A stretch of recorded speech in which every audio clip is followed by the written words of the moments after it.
Muito bem, meus caros. É um prazer estar aqui com vocês para este novo vídeo. E hoje eu quero conversar com vocês a respeito de um aspecto muito importante da nossa vida de estudos. Será que ela precisa de regras? Será que o nosso dia a dia precisa seguir uma determinada disciplina? E para responder essa questão, eu vou apresentar a vocês dois autores ótimos. Mas, antes de começar, só quero lembrar que o meu novo curso, Prática de Leitura e Formação do Estilo, está com as inscrições abertas. Nós já completamos ontem as 25 vagas, mas eu decidi oferecer 10 novas vagas, principalmente para a turma que estava aí esperando o início do mês para se inscrever. Então, aqui na descrição do vídeo, vou deixar o link para a página de inscrições. Bom, mas que negócio é esse de ter regras, né? De ter disciplina na vida de estudos? Bom, nós vivemos num tempo muito curioso. Não é? Hoje, quando você fala em disciplina, bom, você corre o risco de ser apedrejado em praça pública. E por que isso acontece? Porque se disseminou entre os jovens, né, a ideia de que o trabalho intelectual, a criação artística, o estudo de todas as matérias, né, bom, isso precisa ocorrer sem nenhum tipo de pressão, sem nenhuma insistência. Cada um precisa seguir o seu ritmo livremente. E então, quando você exercita a sua liberdade, então todas as ideias fluem, as ideias surgem, as ideias brotam, você se conecta com você mesmo, com o seu eu mais profundo, né? E também com o cosmos, com o espaço sideral. E todas as energias do universo contribuem para você estudar, escrever, fazer as suas pesquisas. Né? Se você é livre, se você só faz o que você quer, na hora que você está disposto e quando você está inspirado, né? Ou seja, quando a sua preguiça deixa, bom, aí então a energia das estrelas, né? A harmonia universal se torna sua cúmplice e o universo inteiro trabalha em seu favor. Né? É uma ideia muito bonita. Né? E seguindo nessa linha mais um pouco, de repente começam a aparecer até umas fadas, uns duendes, né? Uns gnomos do seu lado. Um segura sua mão para você não cansar de escrever. Né? O outro até dita uma parte do texto no seu ouvido. Né? E o terceiro fica lá dando tapinhas nas suas costas, dizendo: é isso aí, vai em frente, né? Você é um garoto esforçado. Bom, eu não preciso dizer para vocês que essa forma de ver a vida de estudos é absolutamente falsa. Ela nasce da típica lassidão que a gente encontra em muitos círculos hoje. No ensino médio já e na universidade. E círculos quase sempre comandados pela esquerda. E há vários componentes que promovem esse tipo de frouxidão mental. De um lado, a gente tem todas as ideias trazidas pela New Age, né, a chamada Nova Era. Né? Na verdade, é um renascimento de velhas e ultrapassadas concepções pagãs. Né? A respeito disso, eu recomendo, inclusive, que vocês assistam ao documentário Wild Wild Country, né, que mostra perfeitamente para que tipos de loucura, de abusos e de perversão essas concepções podem nos levar.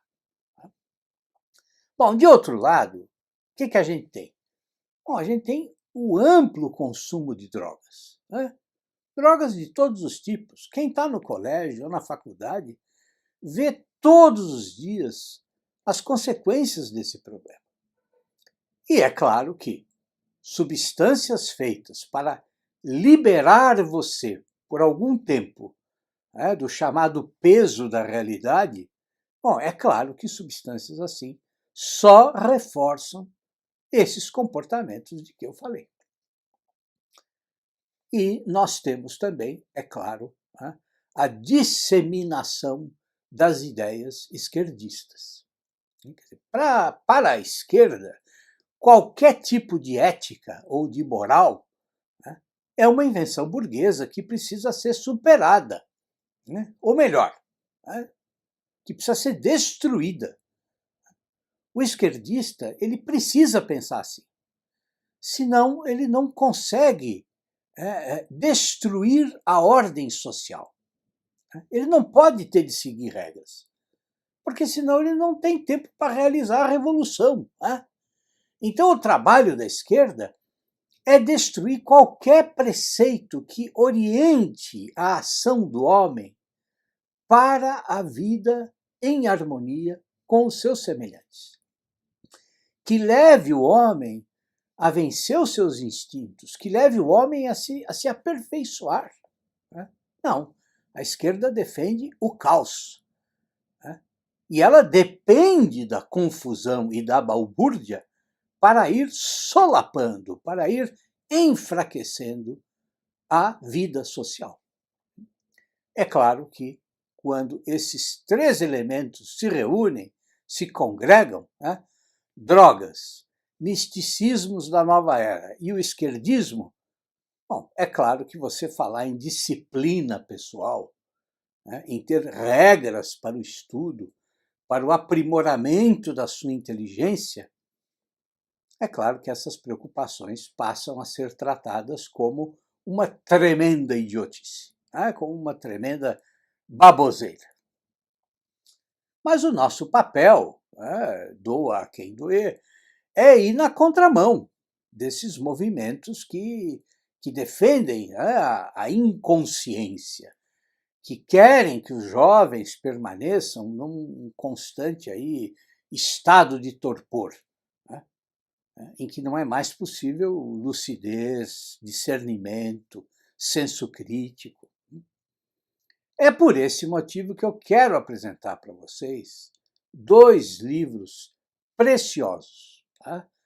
Dois livros que completam outros dois a respeito dos quais eu já falei aqui no canal.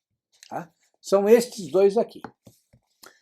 Conselhos para a Direção do Espírito, do Alphonse Gratry, né, que, aliás, está com uma tradução ótima, feita pelo Roberto Mallet, e este aqui, o Regras da Vida Cotidiana, do Louis Lavelle, com tradução do professor Carlos Nogueira. Estes dois livros estão com descontos ótimos na minha livraria. O do Alphonse Gratry está com 42% de desconto. Né? E o do Lavelle está com quase 30% de desconto. Aliás, a minha livraria toda está com uma ótima promoção. São mais de 5.000 livros com até 50% de desconto. E eu vou deixar os links aqui na descrição do vídeo. Mas a promoção só vai até o dia 3 de setembro, terça-feira agora. Bom, mas do que é que estes dois livros falam? Vocês certamente lembram que eu comentei aqui no canal sobre dois livros fantásticos, né? O A Vida Intelectual, né? do Sertillanges, e um outro livrinho incrível, né? aquele manual do Jean Guiton, em que ele fala a respeito do trabalho intelectual. Bom, eu posso dizer, sem medo de errar, que estes dois livros completam o Sertillanges e o Guiton. O Sertillanges, inclusive, cita no seu prefácio o Alphonse Gratry e cita de forma elogiosa. Bom, mas como é que estes dois livros completam o Sertilhange e o Guiton? Bom, o Gratry me chamou a atenção principalmente por dois aspectos. Primeiro, a diversidade dos temas. Ele não se restringe aos estudos filosóficos ou aos estudos literários, mas ele tem capítulos dedicados ao estudo da matemática, da astronomia, da física, da geografia, da história. Então, para ele, por exemplo, sem a matemática, não se penetra fundo na filosofia. E sem a filosofia não se penetra fundo na matemática. E sem as duas, bom, para ele não se penetra fundo em nada. E eu fiquei interessadíssimo por essa perspectiva dele. Por quê? Porque na minha formação eu sempre deixei a matemática e a física de lado. E não porque eu não tive bons professores, eu tive professores ótimos no meu tempo de colégio, professores brilhantes, mas que eu não soube aproveitar. Mas depois que eu li o capítulo sobre a matemática, olha, eu digo a vocês que eu fiquei com vontade de voltar a estudar pelo menos geometria. Mas tem uma outra questão que este livro aqui coloca e que eu gostei muito. Ele insiste muito na questão do silêncio. Eu sempre digo a vocês que a gente vive numa barafunda de barulhos, de informações inúteis, de redes sociais, de aplicativos de todo tipo, de celulares. Isso está sempre roubando a nossa atenção, impedindo que a gente se concentre. E não há vida interior, não há vida inteligente, não há vida de estudos sem silêncio, sem pelo menos algumas horas de recolhimento.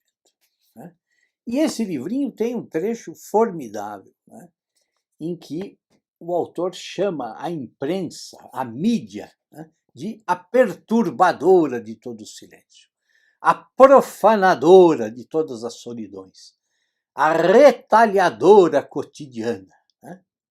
A mídia, a imprensa, que difunde paixão, cegueira, mentira, a poeira dos fatos inúteis, ele diz, os temores vãos e as esperanças impossíveis. Bom, e é realmente impossível estudar, desenvolver um trabalho intelectual com a nossa cabeça devastada por toda essa tagarelice. Bom, mas e o Lavelle? Bom, o Lavelle é magnífico. Vocês já devem ter lido alguma coisa dele, ou tudo. Bom, e se vocês não leram, estão perdendo tempo.